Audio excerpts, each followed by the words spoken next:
पिछली कक्षा में हमने कबीरदास की साखी के संबंध में पढ़ा। शेष साखियों के संबंध में आज हम चर्चा करेंगे। आइए उसी क्रम में हम देखते हैं अगली साखी। इसको पहले पढ़ते हैं। कबीर चित्त चमंकिया चौदिस लागी लाई,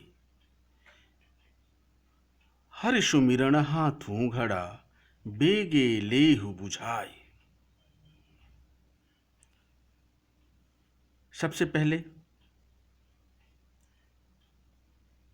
हम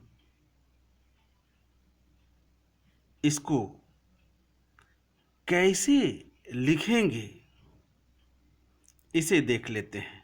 पहले भी इसकी चर्चा हो चुकी है। प्रथमतः यह होना चाहिए कि हम साखी के भाव को समझें और समझने के उपरांत उसकी व्याख्या कैसे प्रस्तुत की जाए, उसमें किन किन बिंदुओं पर अपना ध्यान केंद्रित किया जाए और शीर्षक वाइज उसे लिख दिया जाए। तो पहले हम संकेत लिखते हैं। संकेत लिखने का तरीका यह होता है कि साखी से पहला दूसरा शब्द लिख दिए डॉट डॉट करके और अंतिम शब्द लिख दें। इससे स्पष्ट होगा पूरी साखी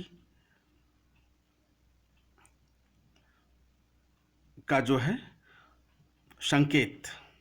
और संदर्भ में हमें दो चीज़ें जरूरी होती हैं। एक तो पाठ्यपुस्तक का नाम तो कॉमन है, सब लोग जानते हैं। दो चीज़ें जो महत्वपूर्ण होती हैं उसमें पाठ का शीर्षक और उसके रचयिता का नाम। तो आइए हम संदर्भ को साधारण ढंग से देख लेते हैं कि प्रस्तुत दोहा हमारी पाठ्य पुस्तक हिंदी के काव्य खंड के साखी शीर्षक पाठ से लिया गया है। इसके रचयिता निर्गुण काव्यधारा के संत कवि कबीरदास जी हैं। तो ये संदर्भ हो गया। संदर्भ के उपरांत कुछ कठिन शब्द इस साखी में हो तो उनका शब्दार्थ लिख देते हैं। उसके बाद उसकी व्याख्या प्रस्तुत करते हैं और व्याख्या के उपरांत काव्यगत सौंदर्य स्पष्ट करते हैं। इसकी बात हम आगे कर लेंगे। आइए सीधे सीधे अब हम इसकी व्याख्या देखते हैं। कबीर चित्त चमंकिया चौदिस लागी लाई, हर सुमिरन हाथों घड़ा बेगे लेहु बुझाई। यह चित्त चमंकिया, चित्त का चकाचौंध हो जाना, यानी कि चित्त में जो ज्ञान का प्रकाश पुंज है उसके तेज प्रकाश से चकाचौंध हो जाना। चौदिस अर्थात चारों दिशाओं में, लाई अर्थात आग, हरि सुमिरण हाथों घड़ा। हरि सुमिरण भगवान के स्मरण रूपी जल से भरा हुआ घड़ा। बेगे माने शीघ्र, जल्दी से। आइए अब हम इसकी व्याख्या देखते हैं। कबीर चित्त चमंकिया, चौदिस लागी लाई। यहां कबीरदास जी कहते हैं कि इस संसार में, इस भौतिक संसार में चारों तरफ विषय वासना की आग लगी हुई है। कबीरदास जी कहते हैं कि ऐ सज्जनों, इस विषय वासना की आग को समाप्त करने का बड़ा सरल उपाय है और वो तुम्हारे ही पास है।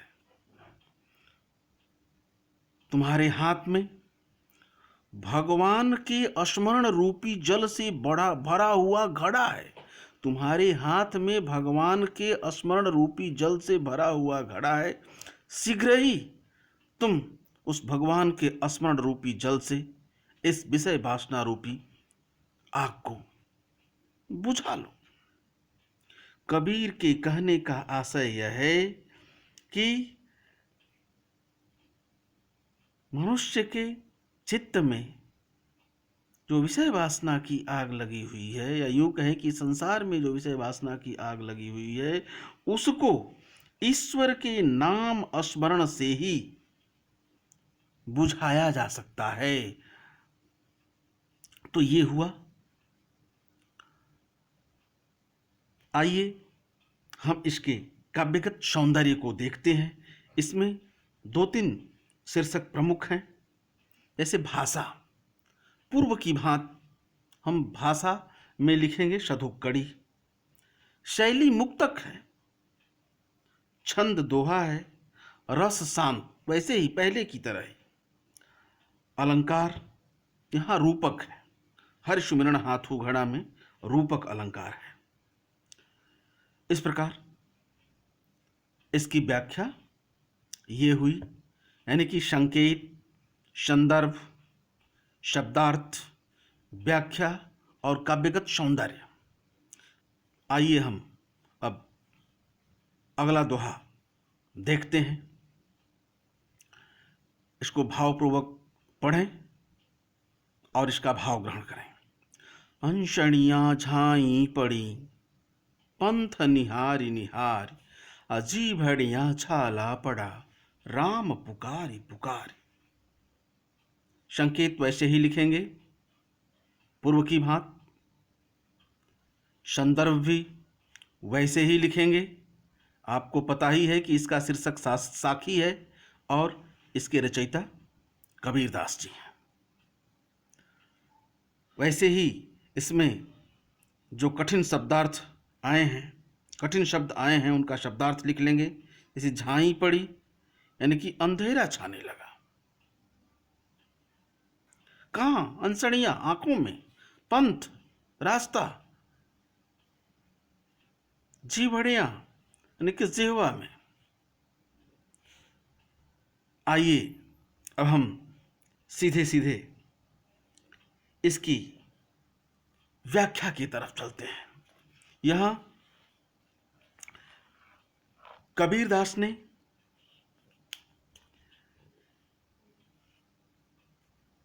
आत्मा का परमात्मा से जो मिलने की व्याकुलता है, उससे मिलने की जो प्रतीक्षा है, उस संदर्भ में कथन है कि जीवात्मा बड़ी व्याकुलता से परमात्मा के आने की प्रतीक्षा कर रही है। अपने पलक पावड़े बिछाए हुए है। भगवान की राह को, आने के रास्ते को देखते देखते आंखों में झाई सी पड़ गई है, फूली सी पड़ गई है। आंखों के सामने अंधेरा छाने लगा है।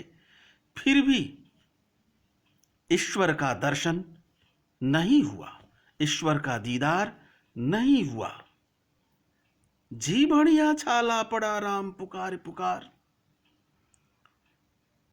ये जीवात्मा परमात्मा का नाम जपते जपते थक गई है। इतनी बार राम की पुकार लगी, इतनी बार राम की पुकार लगी कि जिह्वा में छाले से पड़ गए हैं, फिर भी परमात्मा की पुकार ईश्वर तक नहीं पहुंची। कबीर के कहने का आशय यह है कि बिना सच्चे प्रेम के, बिना सच्ची लगन के, बिना मन की पवित्रता के ईश्वर के नाम को जपना और उनका बाट जोहना, उनका राह देखना बेकार है। ऐसे ईश्वर की प्राप्ति संभव नहीं है। ये रही इसकी व्याख्या। आइए इसके काव्यगत सौंदर्य की भी हम बात कर लेते हैं।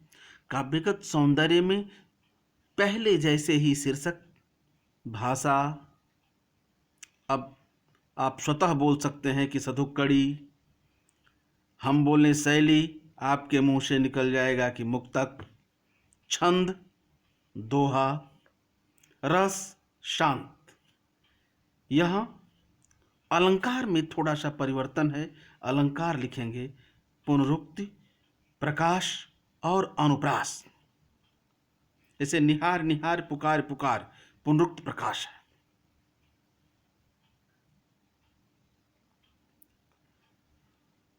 तो इस तरीके से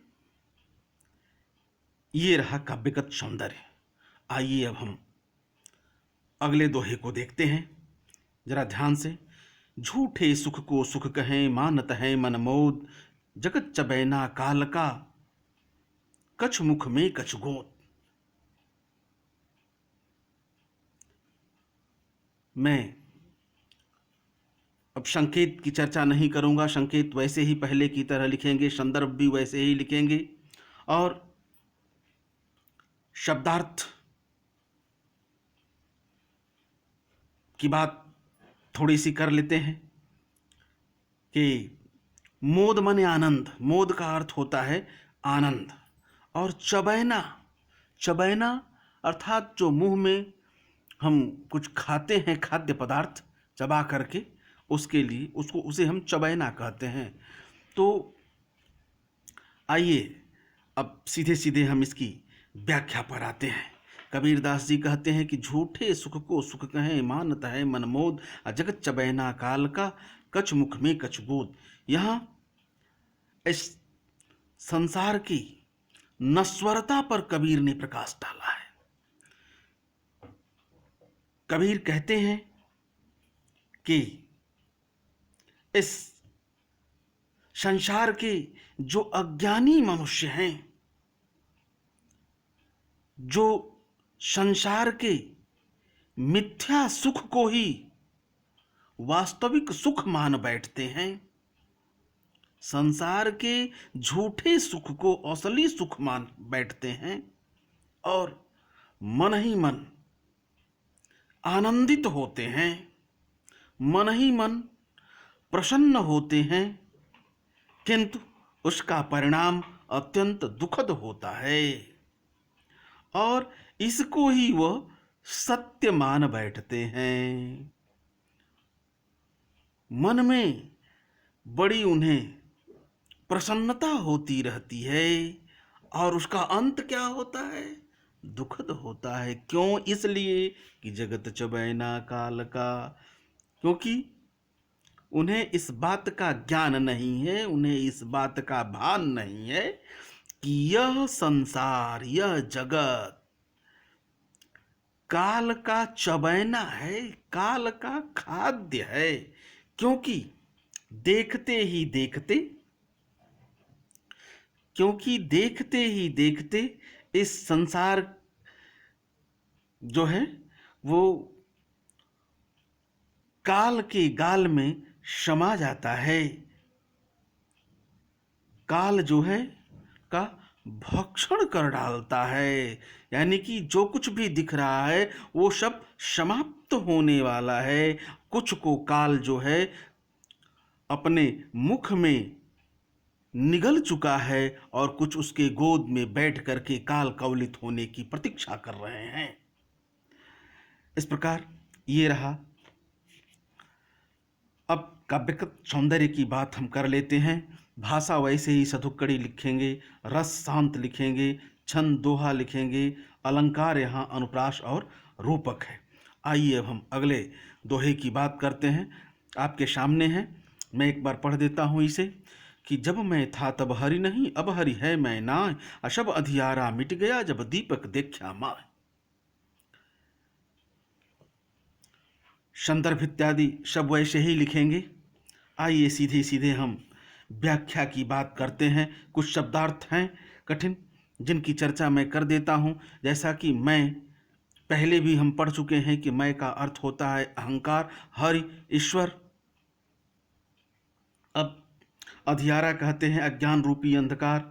माह मन हृदय के भीतर की बात जो होती है, उसके संदर्भ में यहाँ कबीरदास जी कहते हैं कि जब तक हमारे भीतर अहंकार की भावना थी, तब तक जो है हमारे हृदय में ईश्वर का वास नहीं था। अब परिस्थितियां बदल गई हैं, अब हरि है मैं ना है। अब तो इस बदली हुई परिस्थिति में हमारे हृदय में ईश्वर का वास हो चुका है, और ईश्वर का वास होने के कारण अब हमारे मन में अहंकार नाम की कोई चीज नहीं रह गई है। अहंकार बिल्कुल ही नष्ट हो चुका है। तो सब अधियारा मिट गया जब दीपक देखा माय। ठीक वैसे ही हृदय का सारा अंधेरा, अंधेरा जो अज्ञान का प्रतीक होता है, हृदय का सारा अंधेरा वैसे ही मिट गया जैसे दीपक को देखते ही जो है अंधकार दूर हो जाता है, उसके स्थान पर प्रकाश हो जाता है। वैसे ही हमारे हृदय का अज्ञान रूपी अंधकार समाप्त हो गया है, नष्ट हो गया है। काव्यगत सौंदर्य की बात कर लेते हैं। ठीक वैसे ही भाषा क्या होगी? सधुक्कड़ी, रस, शांत, छंद, दोहा, अलंकार, अनुप्रास और रूपक। इसके साथ ही ये आज की कक्षा में बस इतना ही। धन्यवाद।